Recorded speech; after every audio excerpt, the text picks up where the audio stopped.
Hello, everybody. I'm Chuck Holton, and this is Tim Miller, my good friend who is often on the show with me here on YouTube. Tim is a former Secret Service agent. How are you doing, Tim? Thank you for being here with us. I'm good. Thanks for having me, brother. Good, good. Tim's a former Secret Service agent. He is a former Marine for, I don't know, 100 years. He was a policeman for 16 years. He was a federal agent. He's been there and done that. If there's ever been anybody who's been there and done that, it's Tim. So I wanted to have Tim on because Tim is now the president and CEO of Lionheart International Services Group, which is a uh, security training and consulting firm that's doing a lot of good for a lot of people in today's world, which we are seeing from the news is desperately in need of more security. So I wanted to have Tim on. Tim, thank you for being here, especially since I know you're a busy guy. Just came home from some training. What'd you just come from doing? So we just trained the C-suite for a Fortune 500 companies. I think everybody's recognizing it's getting crazier by the day. So training is becoming more important. Yeah, without a doubt. So Tim's often jetting around the country doing training for all sorts of Fortune 500 companies and things like that. So we're very fortunate to have him. And hello, Missouri. So we are here today because I wanted to talk about some of the information that's coming out about the attack that took place in Moscow, Russia, uh, just a couple days ago. As you probably saw on the news, it was a terror attack, most likely claimed by ISIS. And this is specifically ISIS K, that's the Khorasan province of Afghanistan. Now, ISIS K is the same group who was responsible for the attack on the Kabul airport, which killed 13 U.S. Marines. And in 2021, when the United States was disastrously pulling out of Afghanistan, they were also responsible for the attack this last January in Iran at the tomb of Qasem Soleimani, where they were going to commemorate his death, and they killed, I don't know, it was 139 people or something there. So these guys are branching out, let's say, and we've got some new information about uh, the attack that happened in Moscow that's just come out today, and we wanted to talk about that. First of all, Tim, give me your feelings about so far what you've learned about this attack, and what was your first thought when you saw what was happening over there in Moscow? Yeah, unfortunately, Chuck, we've been talking about this for a while, and now it's happened, and the threat in Paris is off the charts, in France in general. Our director of the FBI is screaming warning, but the thing that's very unique about this, and quite frankly, it's concerning because that means all of our security needs to be thought through and maybe developed more, is that this was multiple attackers. You could tell by the way they were operating their weapons that they had military training, they were armored up, they had incendiary devices. And so, as you think through an attack of that proportion, maybe having one armed guard with a handgun causes us to think, "Ooh, maybe we ought to be very careful and more decisive in our proactive security." And I know I've said it a million times, but it's not about fear. We're not afraid, especially as believers, but it is about wisdom, preparation, and training. And that's where I kind of think we're resetting a lot of our traditional thinking from times past and going, wait a minute, we need to be ready for today's fight. And ISIS K is bringing today's fight. That's right. Now, we just found out today that it was announced by President Macron of France that the same group had planned attacks in France. And so that this was not a one off in Moscow. They were apparently planning attacks elsewhere. And I go back to the fact that the United States had intel about these attacks 2 weeks beforehand. They warned Russia. Russia blew them off. And so they went public with the warnings. and put it out in the media and were warning American citizens in Russia not to go to concerts specifically because they had that precise of information, which tells me they've got people in Afghanistan still that are, they are somehow penetrating ISIS-K, and they've got very good intel out of that. But it also tells me that these were not sort of ad hoc attacks. These guys were planning these for a long time. They were very well planned. And if France just came out and said that they stopped attacks that would have also happened in their country, it's a good chance that the United States let other countries know that it wasn't just France. It could have been France and Germany and the UK and the United States. It could have been all over the place, but only France is actually admitting to it now. There's a real good chance the United States had good enough intel that they were warning everybody who was possibly at risk. What do you think? I mean, you worked in the intel community for a long time in the U.S. government. How does that work? Well, after 9/11, I was assigned to Homeland Security in Washington, and that's kind of what we did is we chased these leads out. And, it's very difficult to track these organizations. They're not stupid.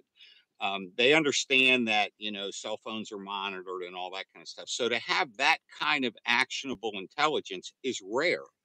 And especially in today's world with encryption and all kinds of other things. So the fact they had that clear of a warning, hey, they're going to hit specific venues, that should have caused everybody to ramp up. And in France, it sounds like they did. Bringing it back to the U.S., I would just remind us over the last month, probably 3 different times, we've heard the FBI director say red lights flashing, indicating that kind of maybe not specific information, but general information about pending attacks is there. And again, that shouldn't strike fear, but it should cause us to go, what would we do if we had a similar type of attack? Because the one thing about terrorist organizations, they tend to be very, very focused on guns and vehicles and bombs. And in this case, they had 2 of the 3. So I think the intel being reported in advance was very, very fortunate. I don't think we can expect to have that kind of intel, especially as we move into more sophisticated elements like Hezbollah. And, Al Qaeda's still out there. And Right. so we've got to be careful. That's right. So somebody just is asking, I'd like Tim to address the implications of the open U.S. border regarding the potential for similar attacks here. I think going back to the FBI director, he himself has made specific mention of the open border and what possibilities that are not possibilities, but probabilities that bring to the terrorist scene in the United States. What would you say about that? I got to totally agree, Chuck. That if you knew a person had evil intents towards your family, you wouldn't open the front door and say, hey, come on in. And that's exactly what's happened. I've been trying to get even some realistic numbers on the guys, just the folks on the watch list. Remember, folks, those are only the ones we know are bad guys trying to kill us. It doesn't include this vast amount of military age males coming in from countries that absolutely hate us and have an agenda to destroy us. And it's perplexing to me that we would want an open border that are going to, because remember, when they cross into the U.S., it's not hard to get weapons or even explosives or other things. So it's very concerning to me. The whole border issue, to me, it's like opening your door again to that person who says, I want to kill you and your family. Do you mind if I come in? Well, so you're talking about people who are flooding into the United States with the flow of people who are economic migrants. But these people may not be economic migrants. They're just taking advantage of the economic migrants to blend into the crowd, so to speak. And yet, so does that mean? I mean, we've been finding about 2 people a month on the terror watch list. And as you say, these are people that we know about. There are lots and lots of people that don't show up on any database anywhere, don't have any documents, don't have a passport, and they are definitely they hate our country, and they would love to nothing more than to destroy it. So they can get in easily, right? They don't show up on anybody. That's right. And here's the point, Chuck. I am not anti-immigrant. Our country was built on immigrants. But there absolutely has to be a vetting process. Hmm. There has to be the ability to control and know who's coming in. And quite frankly, if we don't know, to your point, then they shouldn't come in. We ought to have a vetting system. And to be fair, that's been a challenge for many, many years with the government. How do you vet from countries who maybe don't maintain the kinds of records that we need? But the point is, it should be the exception that we let people in from dangerous countries, not the rule. Hmm. And Right. right now it's a free flow. We all want to have compassion and kindness towards immigrants coming. They're often fleeing from extremely poor conditions. And we want them, but we want the right ones. We want the ones who are coming to contribute, not to destroy.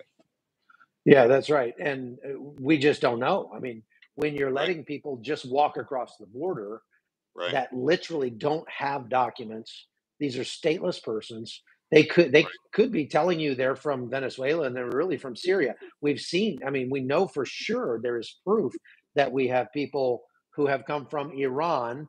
They've been sheep dipped in Venezuela, issued Venezuelan passports, and then sent through the Darien Gap into the United States as Venezuelans, but they're not. They're Iranian. We know that for sure. So, but let's go back to first of all, I want to just answer one question here. Somebody, Dillard's said there are 12 million people here illegally. Dillard's, that's actually way off. That's a very old number.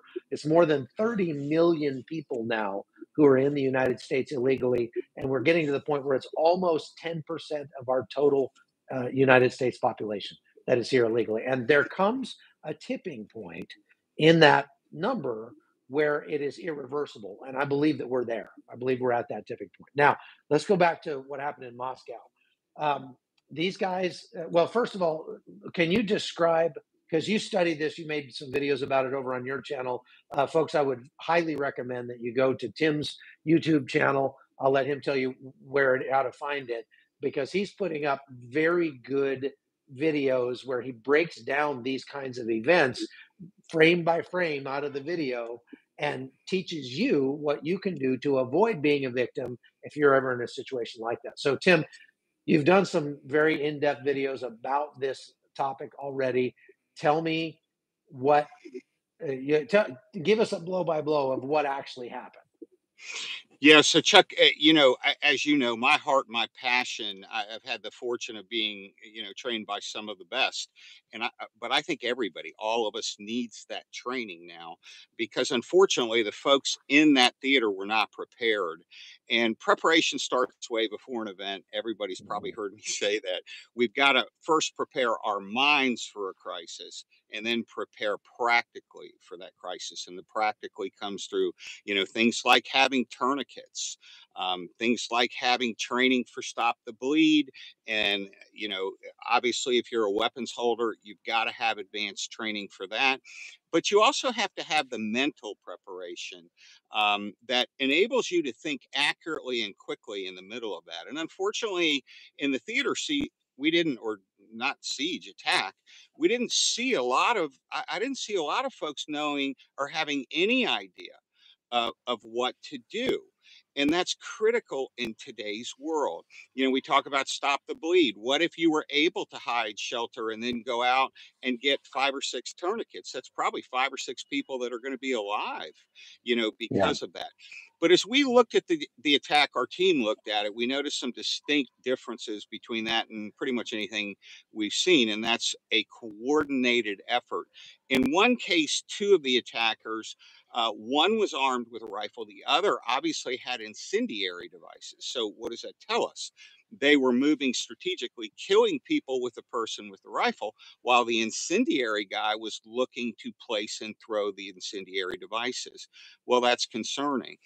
And so it kind of brings us back to when we have a military style attack, that's a different type of attack. But if you think about it, you have to know not only, the traditional, active violence response, but also now you're dealing with fire. And now Hmm. you're dealing with toxic smoke. And now you're doing so the good news is you can be prepared and trained and ready for that. I was shocked in one section of the video, I think I pointed out in my video, where folks are on the second balcony level in the theater, and the active shooters are killing people on the first floor. And this group, it must have been 100 people. They're not moving. They don't know what to do. And so it's those kinds of instinctive things. I'm just going to run real quickly. We utilize and train a formula called SAFE because it's simple. SAFE, the S meaning you speak positive words. And there's a lot of cool science behind it now.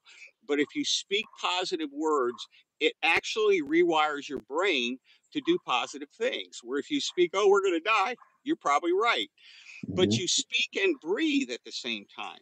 Without oxygen, your body can't perform under those kinds of conditions. But then the A is for assess. You've got to look, be able to think clearly, not in panic mode, but go, what is going on here? And then once you have an assessment, you begin to formulate, okay, let's go. And that formulation of your plan comes from your pre-training, which is really cool how it all works together. But then you have to execute like your life. Church family, Tim Miller here. So SAFE is just a simple thing to remember. We speak, breathe, we assess, we formulate a plan, and then we execute like our life depends on it. And that's foundational training that everybody listening can have. But it's time for you to own your own security. And you've heard this from me a lot. We can't hope. I mean, think of how long it took for the Moscow officials to respond. And in that interim horror period, people were literally frozen. And that's not going to be you and I, because we're going to be prepared. Well, tell everybody where they can find your YouTube channel, first of all. A lot of people asking here in the comments. Yeah, it's at Lionheart Skills. So it's at just Lionheart Skills. At Lionheart Skills, yeah. And we train a lot of different things. We work with a lot of corporations, but also churches. I was on staff at a massive church as a church security director, so I realized church security is different. But at Lionheart Skills, you can learn a little bit about us. But hey, whether it's us or someone else, it doesn't matter. It's a season, especially for believers, to be wise and prepared. Often reflect back to Nehemiah. Just like us, there were folks right outside of the wall that wanted to, steal, kill, and destroy. And Nehemiah says in chapter 5, but we prayed to our God. That's the most important, and posted a guard. And those guards were skilled. They were trained. They were prepared. And I think that's where we are. So, folks, we got about 2,000 people online and only 296 likes. So please go hit the like button. That tells YouTube that more people should see this video, and it literally could be saving people's lives. Tim, I want to go back to talking about tourniquets for just a second, because you made that point. I saw in the video, some of the videos that came out of that shooting in Moscow were just horrific. Just watching people being gunned down in cold blood. You can't unsee that kind of stuff.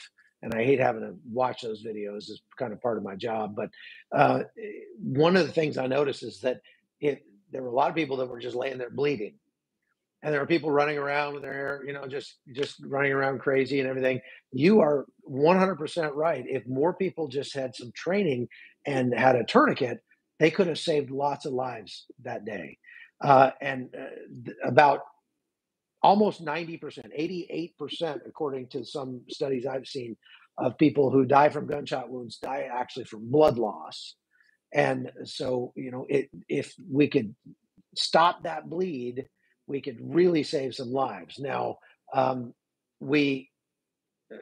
carry a tourniquet with me all the time, everywhere I go. I have a little tiny tourniquet that fits in my pocket. And it just goes in the side pocket of my pants, and I just forget it's there. But if I ever need it, man, for a car wreck, you never know.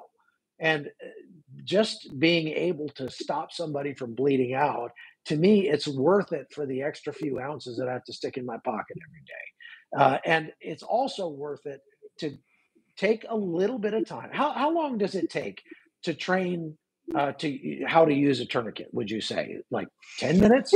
Yeah, less. If that, and if you really want, if you go, following the Boston bombing, most of the folks that died from blood loss. Yep. So Homeland Security came up with this Stop the Bleed program, and it's all over the country. Sometimes fire departments will teach it, and it's a 2.5-hour program. Most of the time, they'll offer it for free, where they teach you how to apply a tourniquet and then pack wounds. That's the other Right. place where folks. So I agree, Chuck. And another thing I've started doing, just because a friend of mine hacked me on it, I wear a belt that you can adjust anywhere. Yeah, same here. Because it doesn't have to be a tourniquet. I actually have 2 tourniquets. I have the one that I have, but then my belt can be used as a tourniquet as well. And that's just, it's easy to put your belt on every day. Well, but it's also it's a fashion decision, really, because there are lots of different kinds of belts out there. Some of them would work as a tourniquet, field expedient tourniquet. Some of them would not. So you'd have to, like I have to make a conscious decision to grab that belt when I'm traveling, Right. so that I've got one on that would work. Exactly right. Now, One Tired Mama, who's she's on every one of these lives, and we're very grateful for her, is asking, what do you do for neck wounds? One Tired Mama, I would say it depends on how much you like the person that's wounded, because if you don't like them that much, you can put a tourniquet around their neck, but that's not recommended for somebody that you actually like, that you'd want to survive. So, there is a way to stop a bleed for a neck wound. And you could take a shirt, something like that, pack it in there, and try to stop that. There was one guy in this video that I saw from Moscow who had been shot. He was wounded, and then the terrorist ran over and cut his throat about 5 or 6 times. But his knife was really dull, and while he did some damage, he didn't kill the guy. A sharp knife would have decapitated that guy, but he just managed to just wound him pretty bad. And if somebody had been around after the terrorists wandered off, they could have probably saved that guy's life, but I don't think they did. Yeah, I mean, it just comes down to training. One Tired Mama, Right. I highly recommend, like Tim says, a Stop the Bleed course. Those things are very, very valuable. And really, is it worth a couple hours of your time, just every 5 years or so, to be able to save somebody's life if you ever find yourself in that situation? Personally, I train my sons that wherever you go as a man, people should be safer because you are there. And that means being prepared, taking some time, training myself, carrying a tourniquet, thinking about those kinds of things, carrying a weapon, same thing where I can. So again, folks, please hit the like button down there, hit that thumbs up, and if you haven't subscribed to CBN's YouTube channel, you can do that and hit the notification button, and then get notified when we're doing these live broadcasts, so you won't miss any of them. You can also follow all of the other work that I'm doing over on my YouTube channel, which is called The Hotzone with Chuck Holton. As soon as this live is over, I'm going to be doing a live on my Hotzone channel about what's going on down here in Gaza. I'm about 5 kilometers from, about 2 miles from the border with Gaza right now. We've been listening to drones and to airplanes and fighter jets, and we've heard explosions going on since we got here. So there's obviously still a lot of fighting going on in Gaza. And I'm going to be talking about whether or not Israel is setting itself up to be involved in a perpetual war in Gaza if it's not careful. Going back to what's happening in the United States, Tim, we've had some people asking here in the comments, and I've wondered myself. We saw this absolute tragedy today of a cargo ship running into the Key Bridge in Baltimore and taking down the entire bridge. Obviously, immediately people's minds start running to terrorism when something like that happens. I'm not going to go there. I don't. The 72-hour rule is important, I think, to take some time and let the facts come out before you start making speculations about things. But I mean, did you see anything in what's come out so far that makes you think it could have been terrorism? No, as a matter of fact, it really does appear right now. Now it could change, as you pointed out, in the next 5 hours. The only thing that's really interesting is that the ship had hit at exactly the right point. I heard some commentary, and by the way, I'm about 30 minutes from that bridge. I heard Yeah. some commentary that if it had hit anywhere else, it would have damaged the bridge, but wouldn't have brought it down. So that's one of those things that makes you go, wow, that's an interesting fact. Well, it makes me wonder more about the state of the infrastructure in our country than it does about Yeah, about point. whether that ship was hacked or whatever. Because man, just the cargo ships that go under that bridge every single day. You mean Right. there's a point where those ships could accidentally run into that would take out the entire bridge? Like nobody thought of that before, that could possibly happen. I mean, look, I am a firm adherent to the policy of never ascribe to malevolence what can be adequately explained away by stupidity.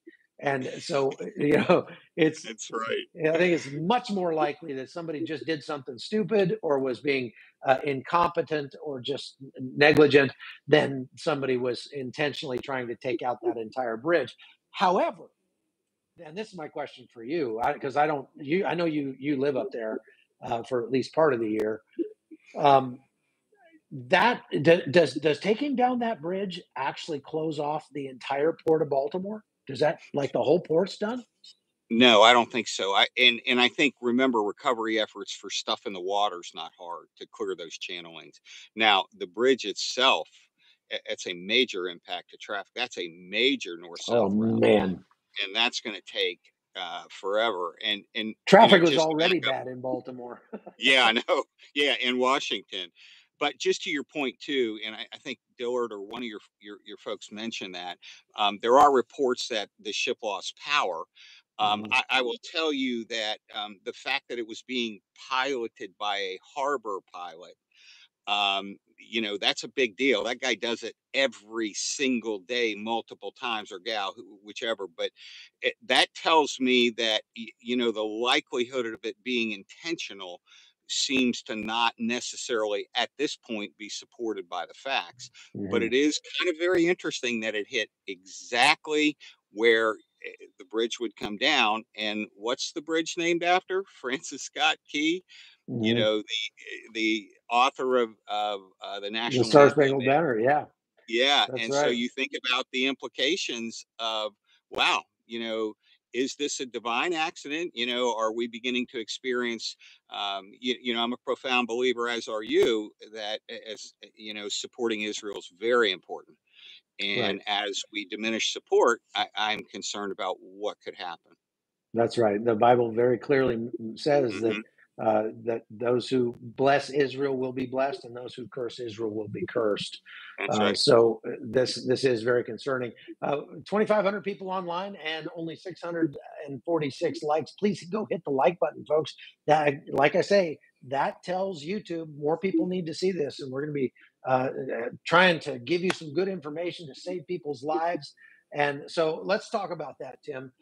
Um, this shooting that took place in Moscow, Hmm. these guys came in.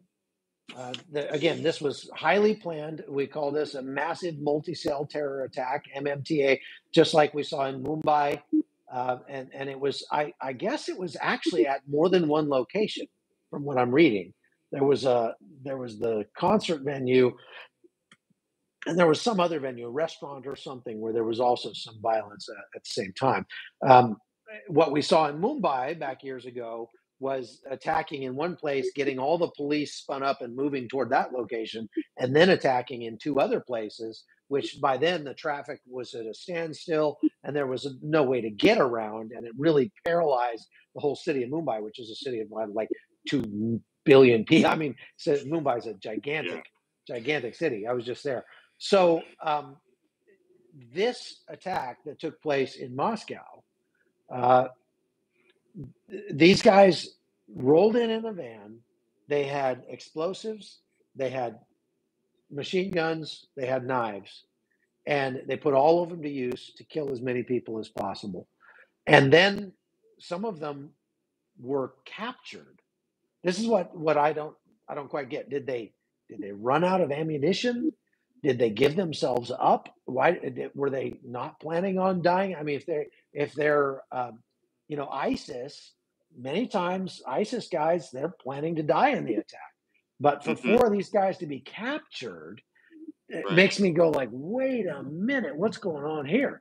Now, and going to there are 2 competing conspiracy theories about this attack. Conspiracy theory number 1 is that Ukraine was somehow involved by hiring ISIS fighters, which to me that's crazy because it's not Ukraine style. B, there are plenty of parties that are aggrieved inside Russia. There are Chechens. There are guys from there are Tajiks. There are guys from South Ossetia and Abkhazia and Crimea, and there's people from all over. Lots and lots of radical Muslims in Russia. They don't need Ukraine to be involved for that to be believable that there would be an attack. We go back to the Beslan school attack that was perpetrated by Russian Chechens.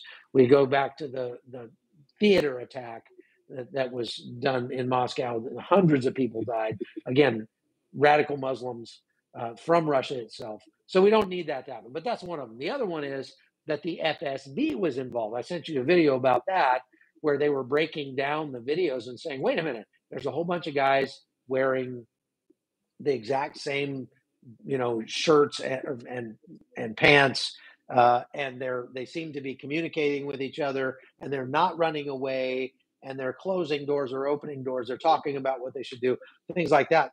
And I saw that and I was like, whoa. Yeah. I think a lot of people really like to go down those rabbit holes.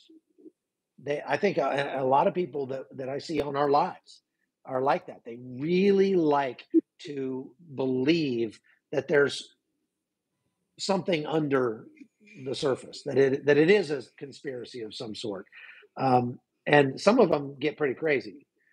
The bottom line is, if you're the guy in that theater, it doesn't matter. It doesn't matter. If you're the guy in that theater with your wife and somebody comes in and starts shooting, let's talk about concrete things that people can do aside from move to the country and never go to another public place where there's a lot of people, which would be my answer, because the older I get, the less I like big groups of people. But what are some concrete things that we can do without going down those rabbit holes and, starting to believe that the men in black helicopters are coming for us everywhere? Yeah, so you probably heard, if you've listened to me on my channel, situational awareness is the key to your security. You have to be paying attention. If your face is buried in a phone, you're not going to see indicators that problems are going to happen. And the bottom 4 questions I challenge everybody on this channel can do it, is the first thing you do whenever you go to a venue is you look where the exits are. Because research has shown when chaos starts, people go pile up at the entrance that they came into. I could just cite the club fires and bodies stacked like cordwood. And there was another door that others ran out the back. Well, in this case, it's interesting because typically we say, oh, we can't go up onto the platform. But when people start coming in firing, you can run onto the platform. You and can there go are anywhere. exits, behind it. So the first thing you do is you look for exits. The second thing you do, you're situationally aware. So you're paying attention to what people are doing.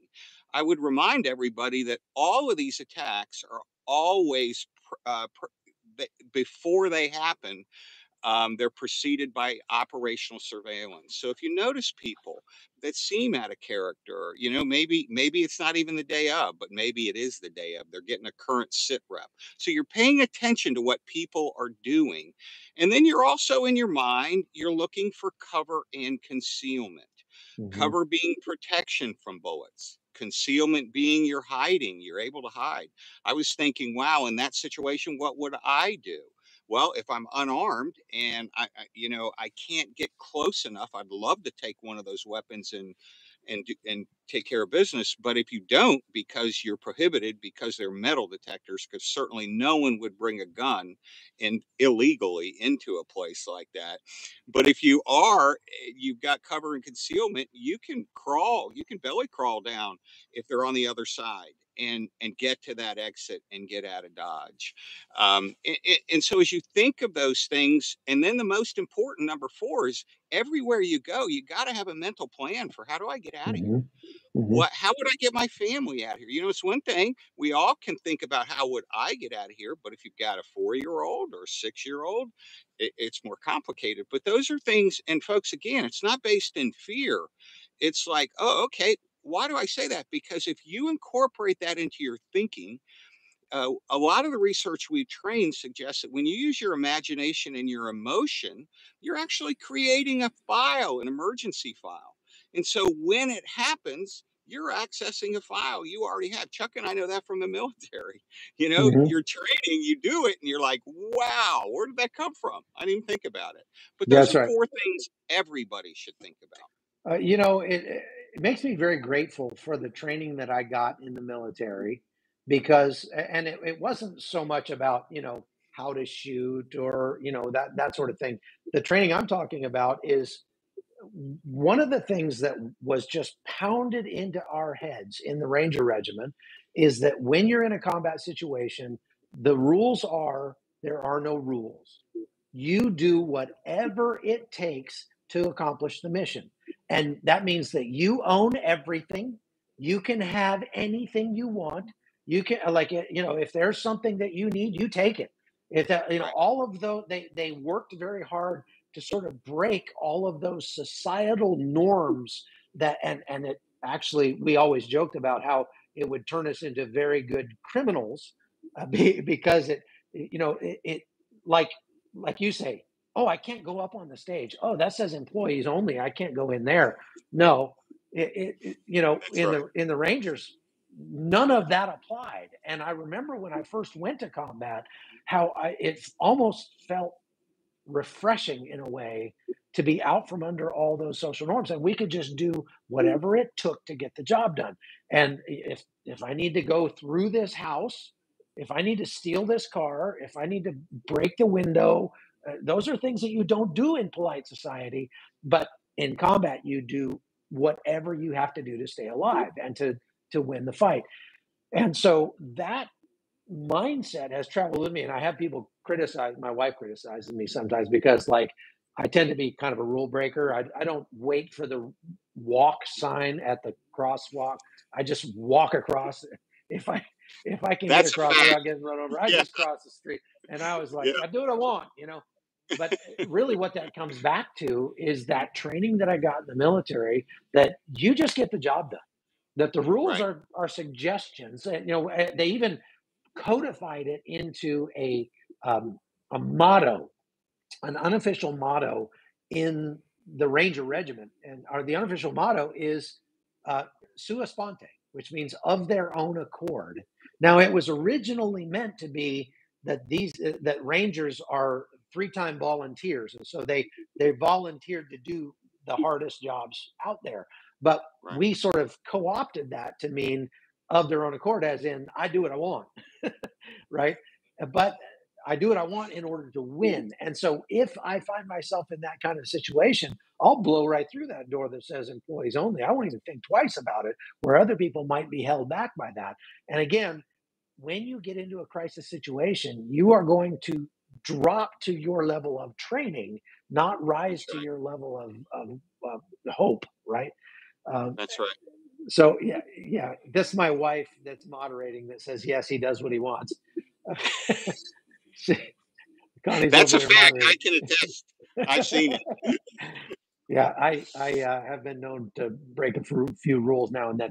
So, but anyway, I just wanted to point that out, because, and I'm not encouraging everybody to go jaywalk necessarily, or to go, break the law. But what I am saying is that training your mind, training your mind before you get into a crisis situation is so important, and thinking about those things. And my wife always jokes that, when we go somewhere, I'm prowling around like a lion looking for somebody to eat, and she's over there like a chihuahua, just do do do do do do do do, just not thinking about anything, which is fine when she's with me. But I want her to be trained so that if she's Yeah. not there with me, that she can uh, definitely get herself out of a bad situation if she gets into one. And I think I've seen where she has done that before. Hmm. So how what are some concrete things that you think just your average housewife, soccer mom, whatever, she's probably sitting there going like, I'm not going to be a SWAT team guy, Right. whatever. But yeah, just thinking about how you get out of this place, Hmm. especially like I like how you said thinking about where the other exits are, because like you were saying, people tend to run out of the exit they came into, even if there's another exit that's much closer. And I never really thought about that, but yeah, that you're You know right. what's interesting, Chuck, too? There was some research done for those that identify that second exit, their survival rate goes up 80%, 80. Wow. So that little tip, just one thing. And, we recently had it wasn't an active shooter, it was a gang related shooting in the mall in West Palm, not far from where I live. And it turned out to be a shootout, multiple rounds exchanged. But watching the footage, every single person did something different. One ducked and laid down in a ball. Another just sat and watched it like it was a movie. Mhm. Another ran straight away from the shooting, but still in the line of fire. And I would just remind everybody, to your point, Chuck, that thinking, if you duck into any store, at the back of that store is a door. And that's how they load all their merchandise in and out. And it usually leads to a nice concrete hallway that you can run down and get to an exterior door. And that Mhm. gets you away from the gunfire. But if you think, oh, I can't go, that's not the door. Another example is if you're trapped in traffic and violence happens, go over the curb. I know Mhm. we're taught not to drive over the curb, but in your mind, rehearse it. Oh no, I'm going to drive over that curb. I'm going I'll the other go way. over the curb. I'll go over Yeah, the shrubs. I'll go over yeah, the fence. that's I'll right. go over anything. Like, That, that's exactly right. Because those little hacks, and that's what we're talking about. Every mom, every young lady, every person, we need to start thinking differently. Not because of doom and mhm, gloom. Because by the way, we know how this story ends, and I mhm, want to be clear about that. The king wins. Everything's restored. What a hope we have that others don't. By the way, we should be sharing that hope. that's But right. in the meantime, we've got to be very diligent about being wise and prepared. When I train organizations, especially, well, when I train churches, I remind them, if anybody should be willing to go in harm's way, it should be you and I, because Mhm. we know the rest of the story. But it should be you and I because we're wise and prepared and willing to sacrifice to help and save others. And that's what we need in our country right Yeah, yeah, absolutely. Well, let's just pray that there will be more people like that, now. Amen. as we go further into this. Now, um, what about communications? When you get into a situation like that, the first thing everybody does is get on their phone and start calling. And I've seen where communication just gets swamped. Um, what would you tell your family if you were saying, all right, folks, we're going to this concert, if something crazy happens and we get separated, what should we do? What kind of plan would you make for your family as far as communication and link up if something like that were to happen? So, obviously, it's always situationally dependent on the venue. If you're out in the middle of a outdoor concert, you got to think about distances to cars and that kind of thing. But I always do basically two things. I always say, hey, what would we do if not just an active shooter, but what if there's a tornado? What if Hmm. there's a weather emergency? And a lot of people get caught up these days in active shooters, but you're way more likely to have a fire or, a weather event. Medical So, event, who knows what? yeah, Yeah. yeah. So, what are we going to do, guys? Okay, well, we're going to meet back at the car eventually, but what's the interim stop? Well, it's the north door over, if we can get to it. And if we can't get to it, then it's the extreme south door. That's where we're going to try to meet, to go from there. But, here's the thing, and Chuck, you know this well, everything works perfectly until the first shot's fired, right? Yeah. So the whole point of being mentally alert, prepared, being able to think through, okay, this isn't working, I'm not panicking. And it kind of goes back to that, speak, breathe, assess, formulate your plan, and then execute your plan like your life depends on it, because it Right. does. Right. And if you just get that model in your mind, okay, so what is my, what am I going to do ahead of time? Because I like the quote I heard recently: planning is nothing more than bringing the future into the present so you can prepare for it. Well, one of the things that I've learned is that if you are the one doing the navigating, then it's easy for you to remember where you parked the car or, Right. whatever. But if you're not the one doing the navigating, then it's almost impossible for you to Right. remember where that was. And so, like when my kids were little, I would try to get them to take us back to the car sometimes. Say, hey, Right. you show me where the car is. Great idea. Or Yeah. I would even, well, same thing when we're navigating the airport, or same thing when we're navigating, whatever. I think it wouldn't be bad to come up with a plan and sit your family down and say, look, look, if we are out somewhere and we get separated, your phone gets lost or battery dies or whatever, go back to the car. That's where our Right. rally point is. And Right. now, when we go to Disneyland, I might tell you, okay, before you go back to the car, go to this lost and found, or go to that gate, or whatever. But in the event that you don't get any instructions, go back to the car, and then we'll Right. find you there. If you get lost in Right. the store or whatever, I think just thinking about those things ahead of time is Mhm. so powerful in keeping your family safe. And it's not that difficult. It doesn't take Right. like, constant retraining or anything like that, but it just takes some forethought. It just That's takes right. being aware and being That's right. intentional about teaching your children, teaching your family, even just you and your wife, whatever, that if something happens, here's where we go. Here's where we're going to be. And we Yeah. have on our phones, we have something called Life 360. And if you don't know about Life 360, I would highly recommend it. It's a purple app that looks like that, and it shows all of my family wherever they are in the world. I can show you here on the map. I've got there's me and my wife and my son and daughter in Armenia, and the rest of my kids over on the east coast of America.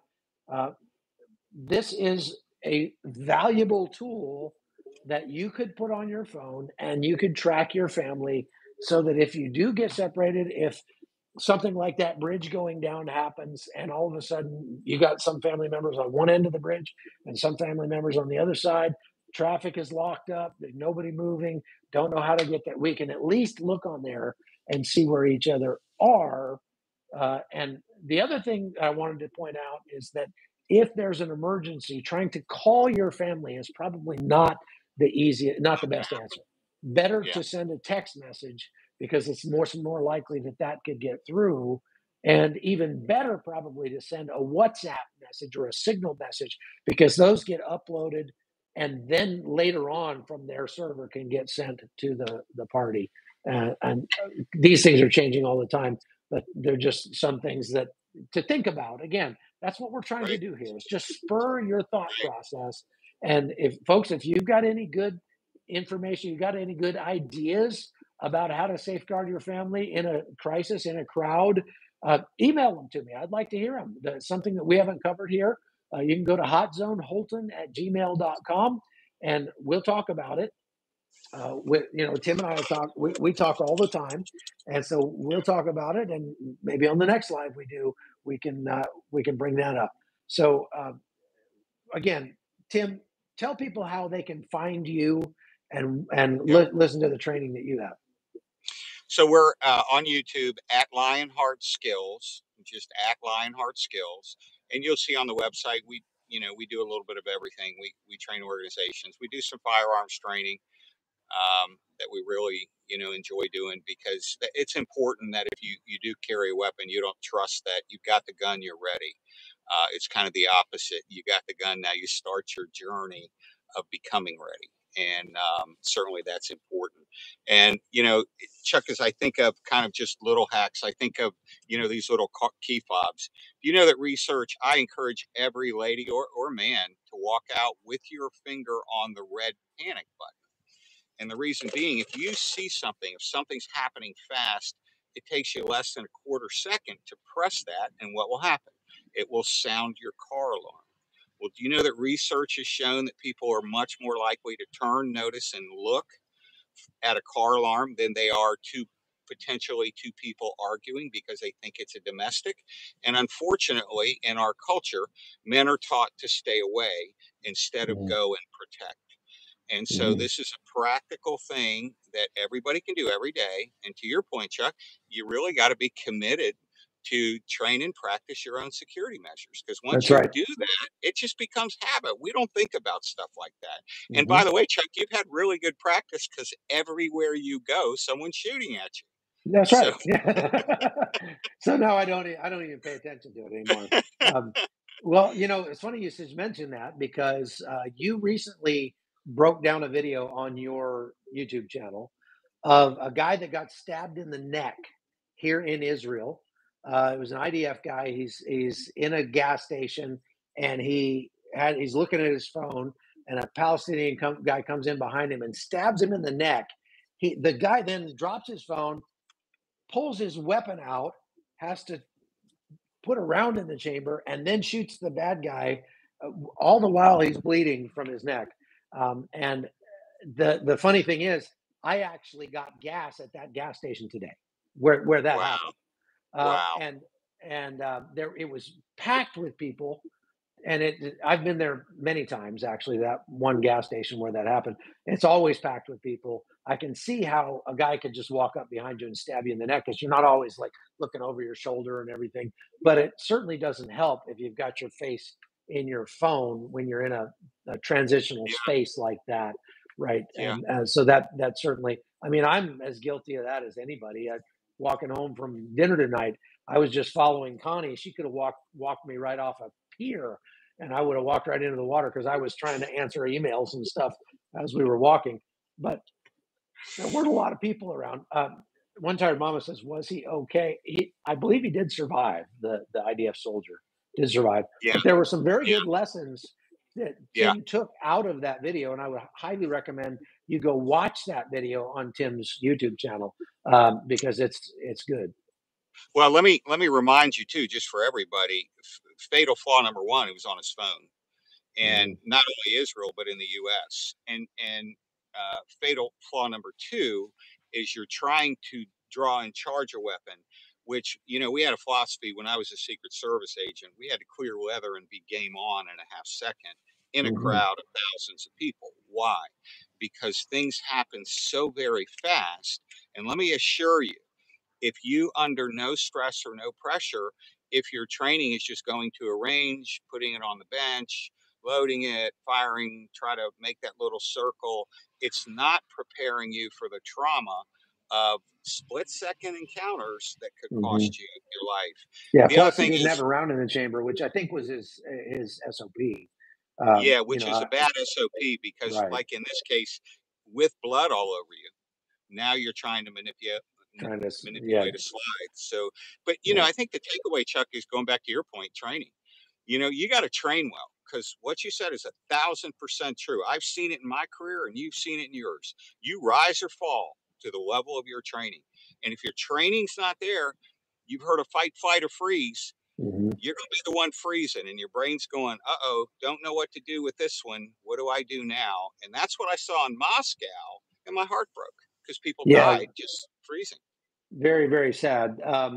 DV Florida Patriot says, "I don't like people following behind me, period." Neither do I. And I mean, look, don't be afraid to be a little bit offensive if you have to be, because being a little bit offensive on the front end might keep you from having to be a lot offensive, like attacking somebody on the back end. What I mean is, I've had times where people have come up and gotten real close behind me while I'm standing at a counter, or while I'm walking down the street, or standing in line for something. And I don't have any problem turning around and going, "Hey, back off, buddy. There's no reason for you to be that close." Um, Yeah. just just like that, not being super mean about it, not getting all up in his face. Just go, hey, excuse me. You can just, yeah, you can back off a little bit. I don't know you that well, and I don't want to know you that well. So back Right. off, But And and just remember, and don't be afraid to yell at somebody. I mean, a lot of yeah, times that is just enough to get some crackhead that's coming up in the Walmart parking lot. You've probably all had that happen, where you're right. walking across the Walmart parking lot, and you get a guy coming up, hey, and look, I don't have any problem going, get away from me, like very forcefully, and they go like, whoa, okay, they're looking for low hanging fruit, so don't Mhm. be the low hanging fruit. Don't look like food to the bad guys, and you're much less likely to get eaten. Yeah, and let me just encourage you too. You should never have your back as your weakest point, because that's where Mm, people can attack you. It's amazing if you just pivot a little bit. And so now you're at an angle, and that person that was behind you, now you can see clearly out of your peripheral vision. mhm, And remember, your peripheral vision means a 180 vision. So periodically, you may need to turn and look behind you. But if it's really cool if you train your mind to see stuff, it'll see it. that's And right. the other thing is, like Chuck's talking about at a bus stop, now you're going into that cycle, that safe cycle. Okay, I'm going Mhm, to speak, I'll be okay. Even though your heart's starting to rise and you're assessing, you're formulating your plan, and then you're ready to execute it. If it doesn't happen, great day. You got a great day. But we mhm, all know when the senses start tingling, we tend to know. And let me just say one thing, Chuck, in regards to being followed. There is a rash of follow home armed mhm, robberies. mhm, So one of the things when you're driving, if if you're not paying attention, and it's easy to get distracted, I have my family in the car, I have kids in the car, I'm talking to them, I'm looking at them. Train your mind to focus periodically on that rear view mirror. If you see the same car behind you for a prolonged period of time, and you're feeling, oh, this is not normal, make a right turn. If he follows you, okay, strike one. Drive a little bit further, make another right turn. If he follows you, strike two. Drive a little bit farther. If he makes another right turn, because think about it, there's no way in normal routes that somebody's going to make a right, yeah. unless it's a detour or something like that. And then at that point, you go into okay, what's my plan? I think somebody's following me. Do I call 911? Is it that up? Do I drive to the local, fire station? And folks, in these days, you need to know right where you are all the time. Yeah, you do. All right, folks, that's all we've got time for today. Thank you, Tim. Tell people one more time where they can find you. YouTube at Lionheart Skills. And mine is Hot Zone, the Hot Zone podcast with Chuck Holton here on YouTube. I'm going to say a quick prayer, and then I'm going to go live immediately on my channel, the Hot Zone, to talk about what's going on here in Israel. So let's pray.